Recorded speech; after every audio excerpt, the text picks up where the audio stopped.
काय प्रॉब्लेम आहे ना? काय प्रॉब्लेम?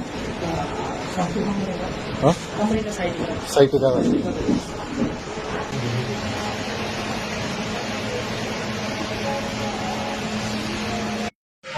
या चालत होतं.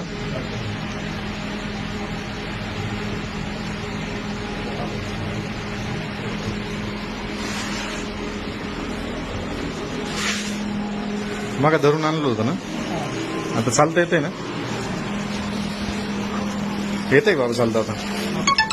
असं किती दिवसापासून चालता येत नव्हतं? 1 महिन्यापासून चालता येत नव्हतं असं. साईटिकाचा त्रास होतो ना. आता किती टक्के फरक वाटतोय? 70% फरक वाटतोय ना आता चालण्यामध्ये. मगाची कंडिशन डायरेक्ट उचलून चाललं होतं.